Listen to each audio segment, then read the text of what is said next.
Muito bem, meu irmão, minha irmã. Bom estar aqui de novo. Bom ter a oportunidade de pensar um pouco sobre a palavra de Deus. Agora nesse ambiente de escola dominical. E, claro, dentro desse nosso quadro de estudos que foi, desde o início do ano, projetado e que nós estamos aqui buscando cumprir e, quem sabe, contribuir não só para uma cultura bíblica que nos fortaleça a fé, mas, sobretudo, aquilo que pode, e nesse momento mais do que nunca, pensamos dessa maneira, nos trazer esperança.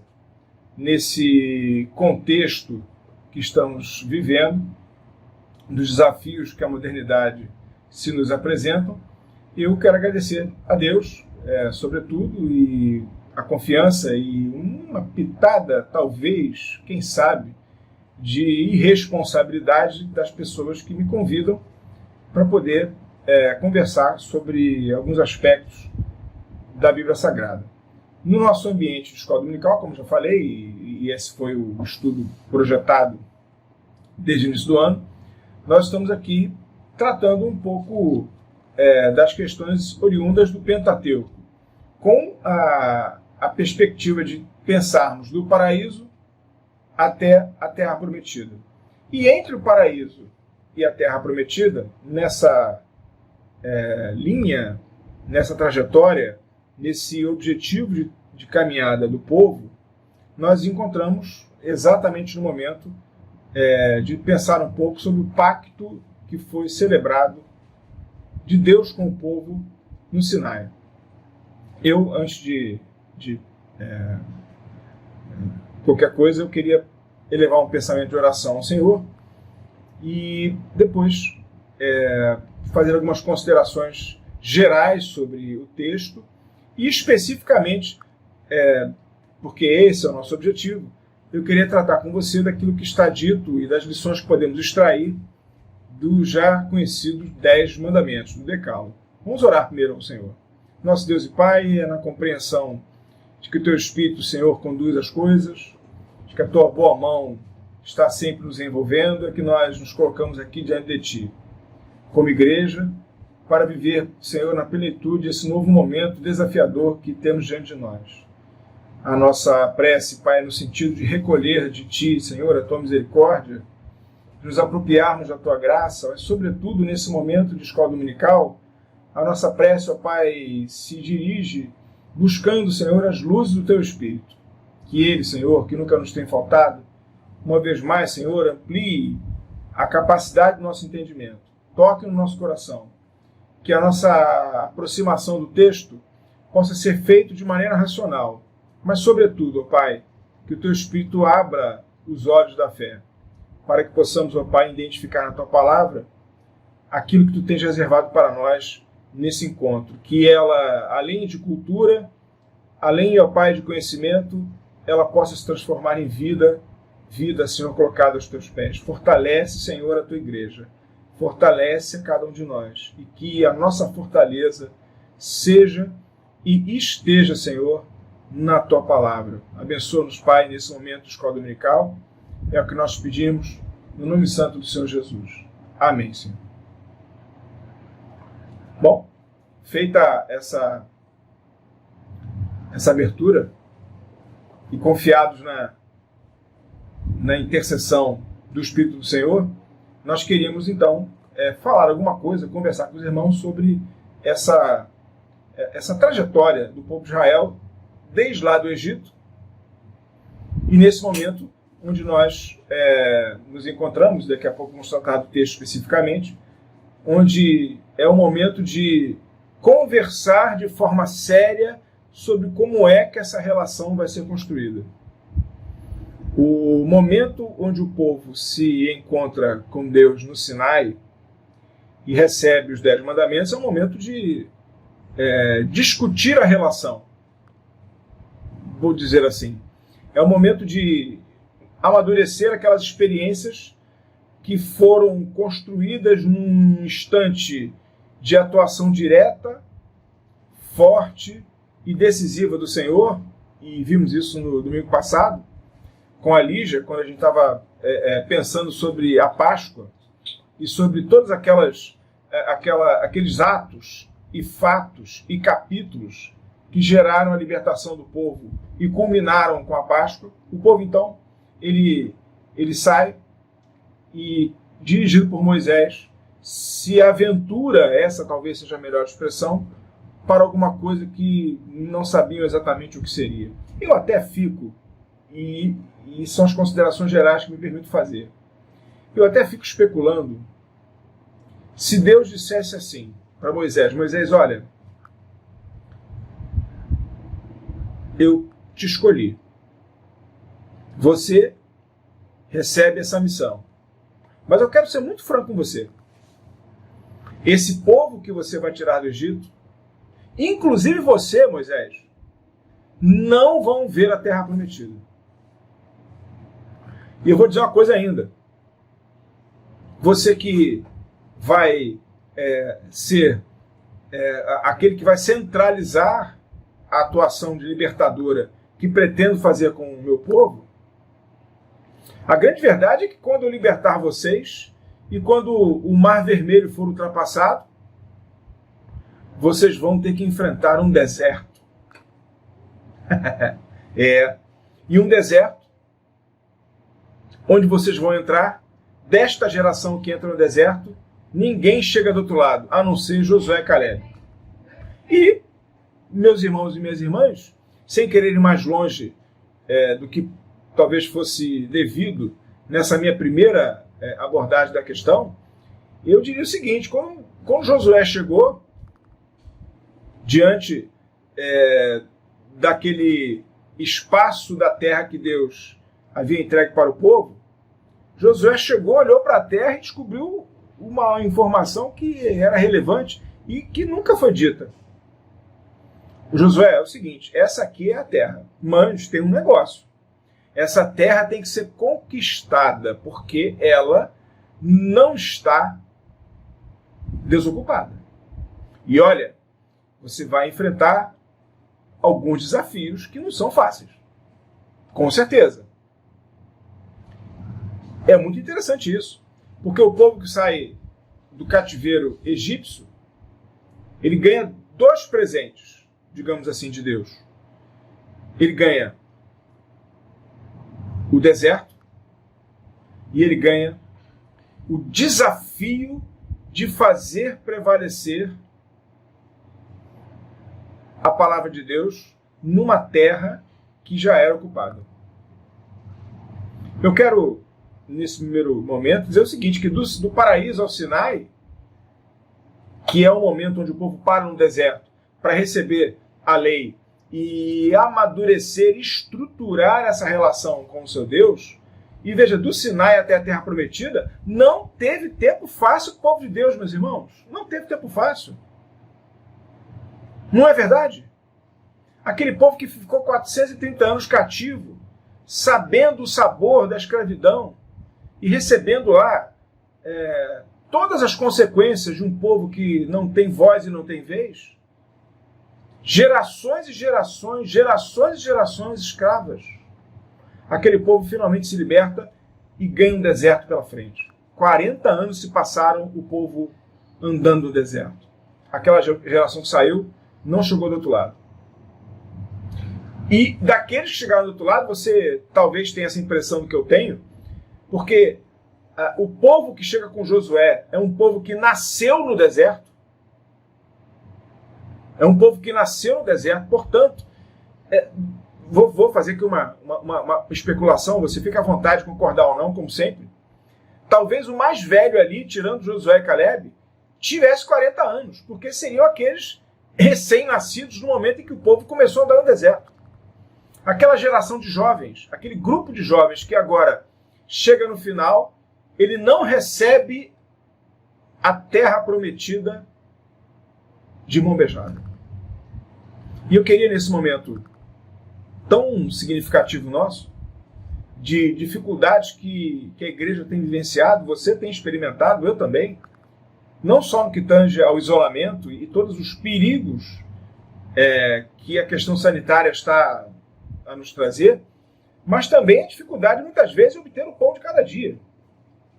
Com toda essa questão econômica, com toda essa questão que se estabelece, nós temos aí um grande desafio. Mas uma coisa, meus irmãos, do paraíso ao Sinai e do Sinai até a Terra Prometida, uma coisa a gente pode talvez recolher, é de que em todo tempo e no tempo todo eles nunca estiveram sozinhos.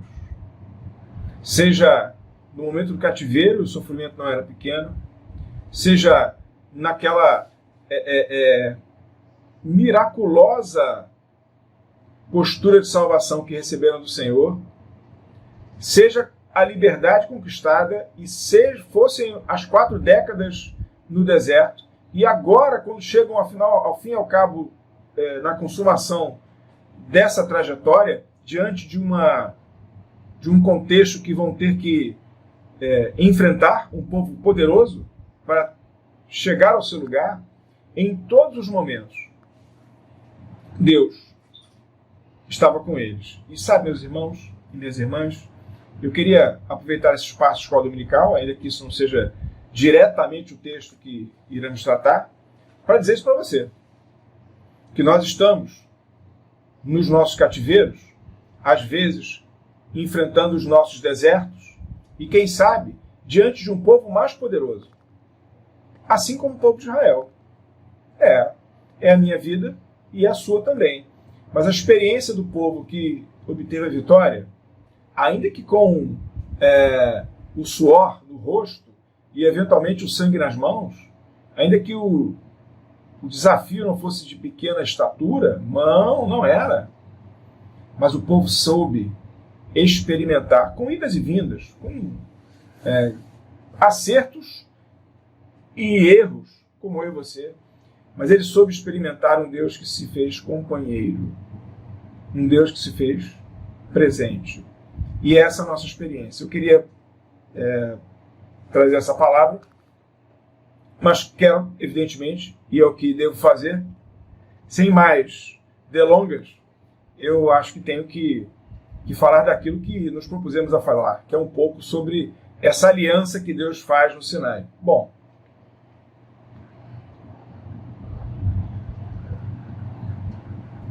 é o momento do povo dar uma parada nessa trajetória no deserto, para agora estabelecer os fundamentos do seu relacionamento, não só com Deus, mas, sobretudo, também com os seus pares. O Decálogo, como é conhecido, nas 10 palavras, ou os 10 mandamentos, ele já foi objeto de exame nosso na escola dominical em outras oportunidades. Eu não quero, evidentemente, e acho que não devo, reprisar aquilo que falamos, até porque temos novidades para tratar dentro desse contexto. Mas eu queria dizer que os 10 mandamentos, eles marcam um momento importante na construção de um relacionamento com Deus amadurecido. A aliança, e esse é um aspecto que tem que ser destacado, dos 10 mandamentos, do Decálogo, e eu estou falando do texto, você conhece, que está lá em Êxodo 20, se você quiser abrir, para que a gente possa conversar um pouco sobre ele, nesse espaço de tempo que temos. Esse ambiente de formar, de firmar, de estabelecer uma aliança, é exatamente uma forma de relacionamento religioso, espiritual, que Deus estava propondo com aquele povo que saiu do Egito. Você não pode esquecer, meu irmão e minha irmã, que aquelas famílias que saem do Egito, e durante muito tempo Israel foi um povo nômade, sem terra, é um povo que sai, permeado por uma realidade espiritual e religiosa egípcia. Quer dizer, o politeísmo, a questão dos vários deuses, toda a religiosidade e a forma de relacionar de uma religião politeísta era aquilo que eles conheciam com todas as características do povo egípcio. Então era preciso nesse momento, e foi assim que se estabeleceu, lá no capítulo 20 de Êxodo, aquela postura, aquele referencial de normas que precisavam ser colocadas. Existe uma questão, e eu não vou aqui me prender a essa polêmica, pelo menos nesse momento, do autor do livro, que nós temos como referência. Não sei se você já teve chance de ver, eu não sei se dá para ver, porque ele aparece invertido, né? Desmond Alexander, do Paraíso à Terra Prometida. Mas ele entra em umas considerações que eu não sei se posso concordar exatamente, mas no sentido de que os 10 mandamentos não seriam normas, porque toda norma, segundo ele, tem que ter uma sanção. Não existe norma sem uma punição. Quer dizer, para o autor do livro, e eu por favor, não quero discutir nada de jurídico, eu vivo de segunda a sexta com isso, não quero pensar nesse negócio, mas o fato é que, na visão dele, as normas jurídicas são aquelas que existem um preceito e uma penalidade pelo seu descumprimento. E na visão dele, os 10 mandamentos ou o decálogo, eles não teriam essa característica de normas, porque eles não existem, ou neles não subsiste a situação de uma penalidade pelo descumprimento daqueles que eles trazem. Eu, sinceramente, apenas estou mencionando isso para que você possa também criar aí um juízo crítico, eventualmente, sobre isso, mas não sei se posso concordar com ele, com a ideia de que ele tem de norma, e aqui uma norma de relacionamento espiritual, no primeiro momento, e também uma norma entre seres humanos e na sociedade, de cunho mais tradicional. Não é a sanção a definidora de um comportamento esculpido numa norma jurídica. Eu há algum tempo estudo isso e talvez possa dizer com uma certa propriedade isso. Aliás, não há nenhum ordenamento jurídico que se sustente se não tiver legitimidade. Existe um pensador muito conhecido e conservador chamado Norberto Bobbio, do direito, que ele diz isso. Ele diz que toda norma jurídica, todo sistema jurídico que investiu na sanção como estratégia de cumprimento do seu preceito fracassou. Que não é a sanção que induz efetivamente o cumprimento das regras jurídicas, diz Norberto Bobbio. Na verdade, o que propaga, o que catalisa, o que cria uma sinergia, vou dizer assim, para que a norma seja cumprida, é a capacidade dela gerar legitimidade na sociedade ao qual ela é aplicada. Ponto. Eu não quero, como te falei, não quero avançar nisso aí, mas se esses 10 preceitos são normas ou não são normas, também me parece que essa questão ela tem uma relevância de menor estatura, mas eu queria trazer aqui alguns comentários que o próprio livro suscita e eu queria destacar com você. Eu não vou ler Êxodo 20, poderia fazê-lo, né? O texto sugerido para hoje seria Êxodo 20, dos versos de 1 a 17. É exatamente o texto e a circunstância onde os 10 mandamentos foram estabelecidos. Okay? Eu gostaria de fazer alguns comentários à luz da literatura que nos foi sugerida e, eventualmente, aqui trazer algum acréscimo que possa ser interessante de outras visões que o texto suscita. Mas o texto é de Êxodo 20, do versículo 1 ao versículo 17. E ele estabelece aí os 10 mandamentos. O primeiro mandamento, todos nós nos lembramos,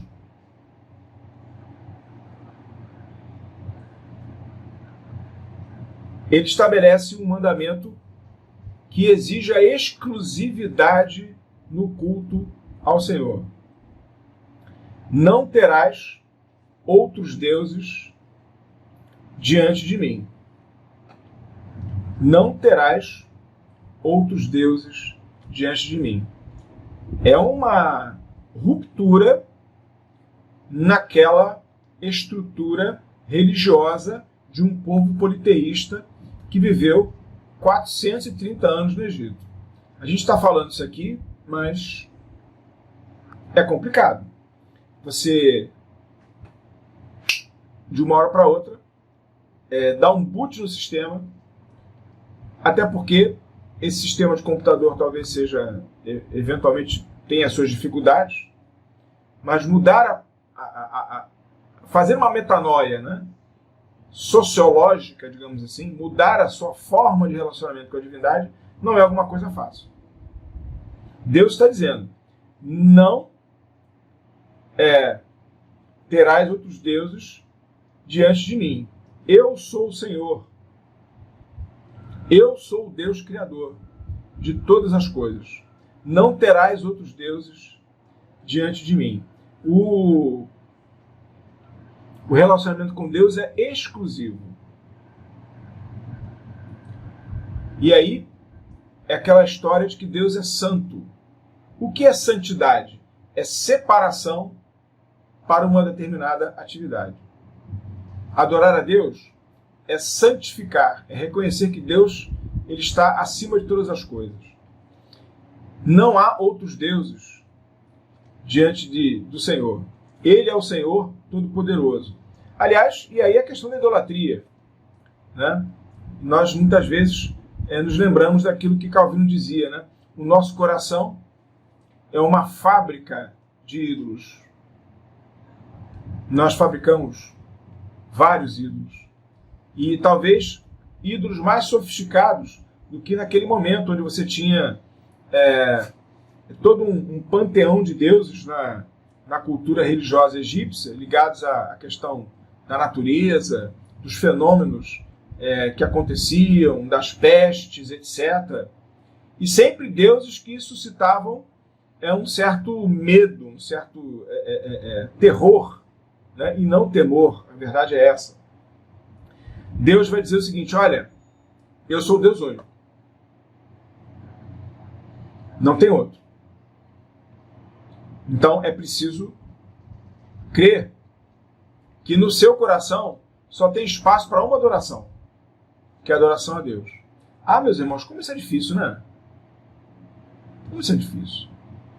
Primeiro, nós temos que tirar do altar do nosso coração nós mesmos, né? Porque talvez o nosso egoísmo seja o primeiro Deus que adoramos. É aquele Deus que nos faz julgar impiedosamente o irmão. É aquele Deus que nos faz ter uma sentença que deve ser cumprida pelos outros. O egoísmo é um Deus que nos faz estar acima de tudo e de todos, até do próprio Deus.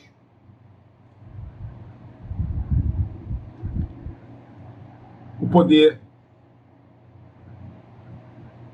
e tudo aquilo que nós buscamos. Aliás, eu sempre acho e gostaria de compartilhar essa visão com você. O pecado nasce do desejo do homem ser igual a Deus. E ser igual a Deus é trocar a função de criatura buscando ser criador. Deus vai dizer, não, eu sou o Senhor. Não, não é assim não. Eu sou o Senhor teu Deus que te tirei da terra do Egito, da casa da servidão. Eu sou o Senhor, o Deus único e verdadeiro. E é preciso que haja uma lealdade exclusiva ao Senhor. Essa lealdade exclusiva é que faz com que nós possamos ser aquilo que somos pela graça de Deus. E gosto sempre de repetir isso. Nação santa, sacerdócio real, povo de exclusiva propriedade de Deus. Fomos constituídos para isso, para sermos veículo de boas obras e testemunho do Senhor. Não terás outros deuses diante de mim. E é interessante que depois, no segundo mandamento, nós encontramos uma proibição que é muito interessante. Isso vai dizer da ruptura daquela rotina, daquela cultura estabelecida. Diz o verso 4, não farás para ti imagem de escultura, nem semelhança alguma do que há em cima dos céus, nem embaixo da terra, nem nas águas debaixo da terra. Quer dizer, não basta apenas adorar ao Senhor, somente a Ele. Não basta reconhecer que Ele é o Deus único, mas nós temos que nos desvencilhar de todas as representações daquilo que pode suscitar a nossa fé. A gente tem que entender que talvez hoje, e hoje talvez seja uma coisa muito difícil também, né? Você encontra várias expressões religiosas onde a divindade ela sempre se estabelece através de uma imagem, através de um símbolo. O universo simbólico humano é um universo muito forte, né? Mas Deus está dizendo, olha, não pode ser assim, você tem que me servir sem criar uma imagem que possa suscitar algum tipo de percepção de aproximação de quem eu sou. Eu sou o que sou. Então, Deus está propondo e pedindo para o povo uma ruptura total da sua perspectiva. Deixa cá que Moisés está lá no Sinai, não é verdade? Quando ele desce, ele encontra o povo, você sabe a história, ele encontra o povo adorando uma imagem feita de ouro. Uma imagem bem ao sabor da espiritualidade egípcia. O povo, porque Moisés demorava, não aguentou esperar o pacto do Sinai. E veja, foi a primeira ruptura do pacto. E ele mal assinado estava. Ele mal celebrado se deu. Mas é preciso, meus irmãos, mudar a nossa cultura. Como é que se muda a cultura? Como é que se muda o procedimento? Meus irmãos, não tem segredo. É lendo a palavra de Deus. Não tem segredo. É investido na escola dominical. Não tem segredo. É buscando conhecer a luz que o Senhor tem para nós na sua palavra. Eu queria também tratar um pouco do terceiro mandamento, quando ele fala lá no verso 7. Não tomeis o nome do Senhor, teu Deus, em vão, porque o Senhor não terá por inocente o que tomar o seu nome em vão. Veja, aqui é um cuidado com o nome do Senhor.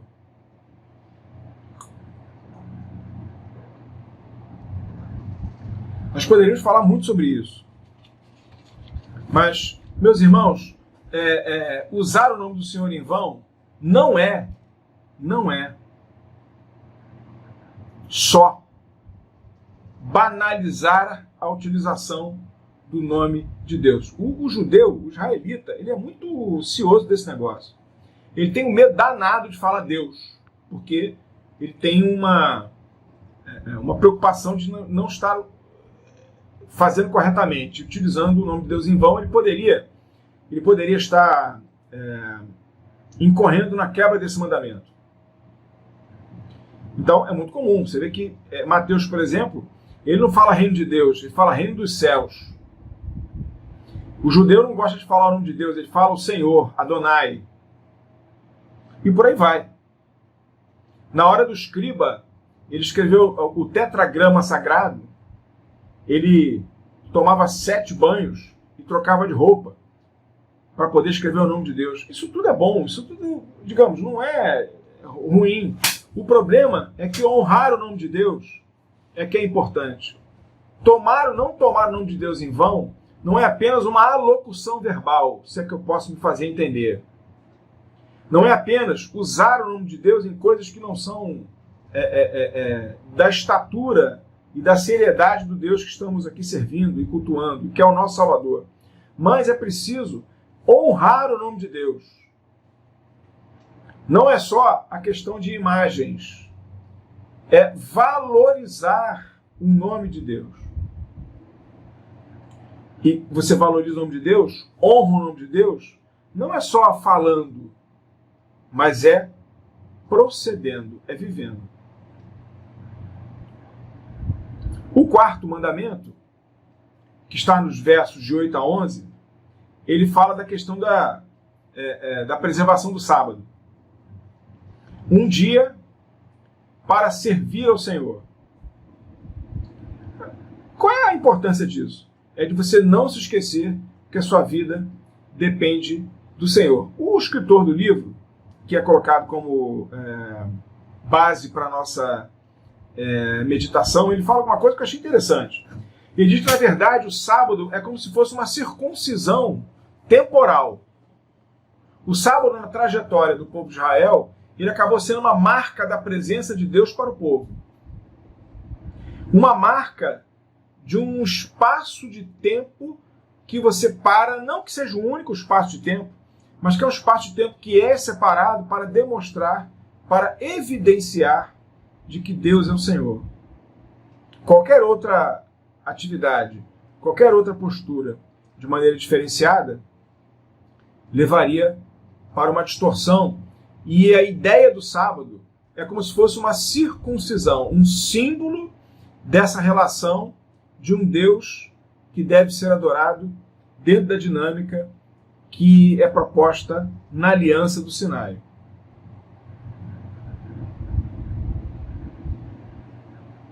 O quinto mandamento, ele já envolve a questão da família.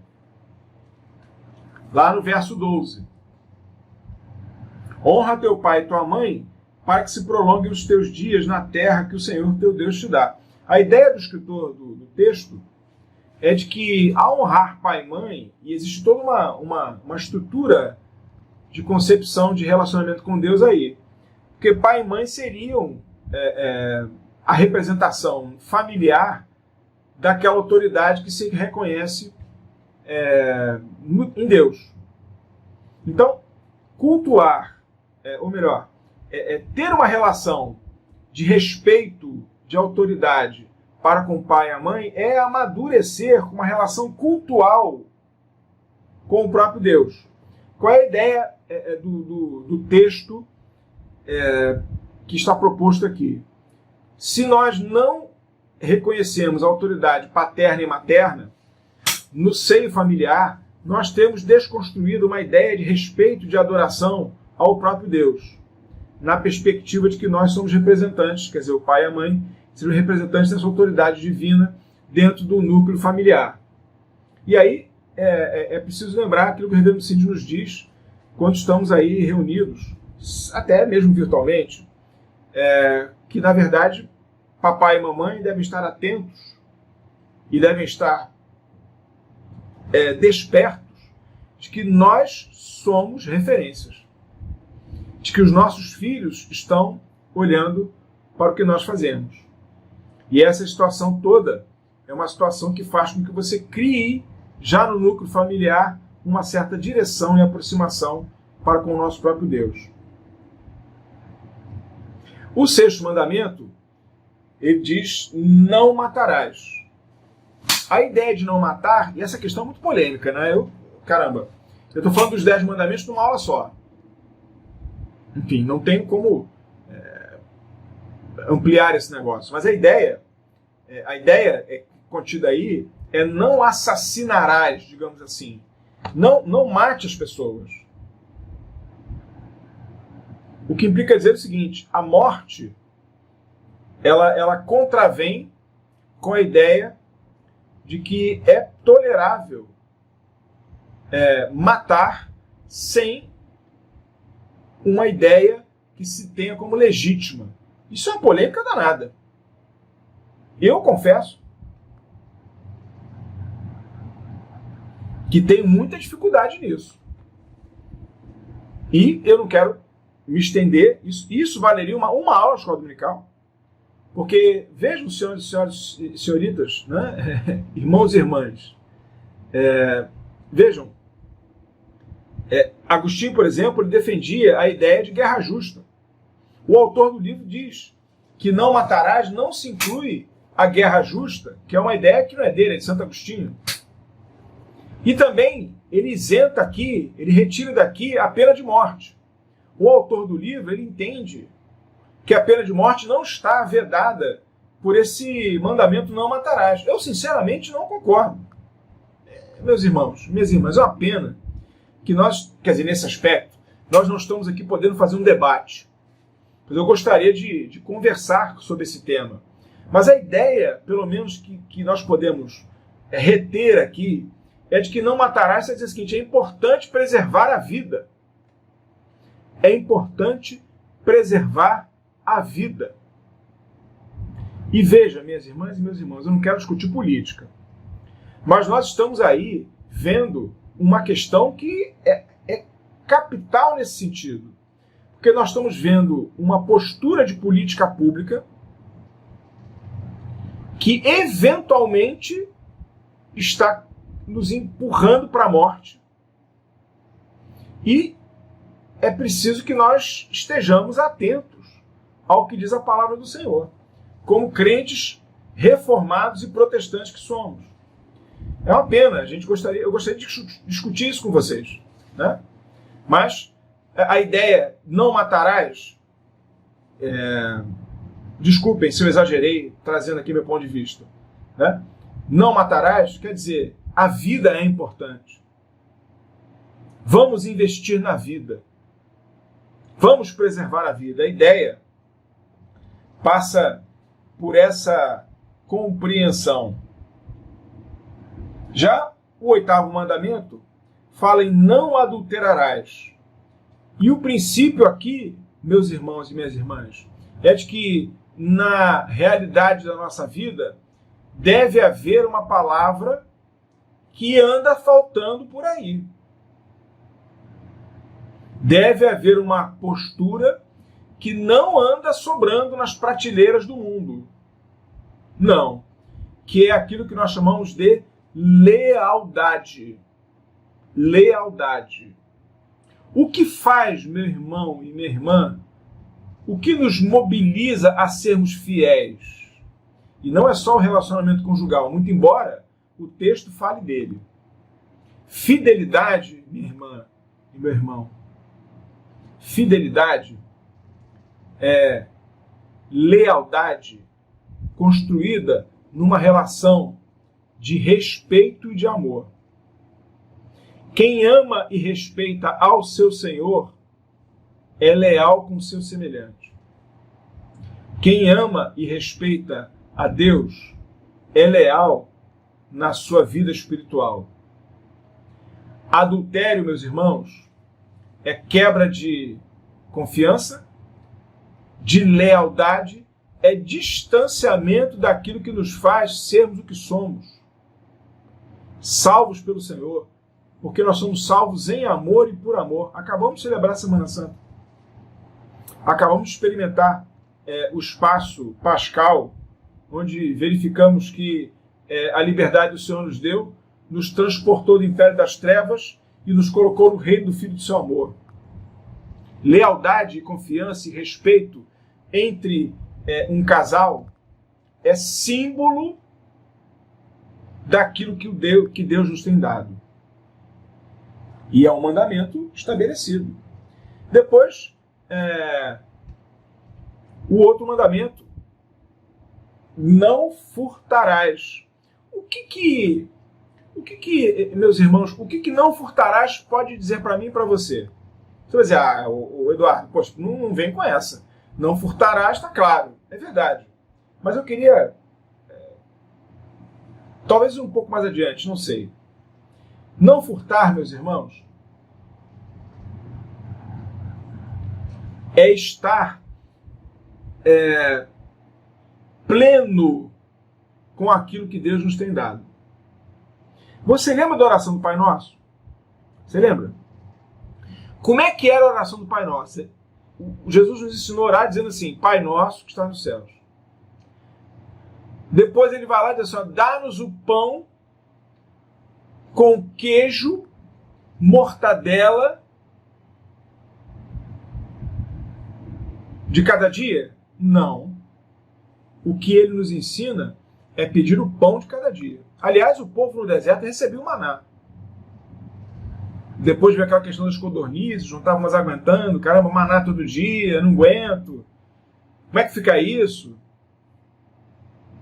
E é interessante que na véspera do sábado o maná caía dobrado. Exatamente para que o povo pudesse perceber que o Senhor era o Deus providente. Mas o que eu quero dizer com isso, meus irmãos e minhas irmãs, é que o que nós temos que pedir a Deus é o pão. Veja, meus irmãos, parece que nós estamos, e vejam, minhas irmãs, tudo indica que nós estamos aí enfrentando um momento onde pode faltar o queijo. Já pensou nisso? Nós estamos diante de um tempo que pode faltar a mortadela. E toda vez que eu penso em mortadela, eu lembro do Reverendo Miguel. Que ele gosta daquela mortadela com aquele pão quentinho. Ai, ai, ai. Mas, minhas irmãs e meus irmãos, a mortadela talvez falte. O momento é difícil. Temos um desafio, não sabemos exatamente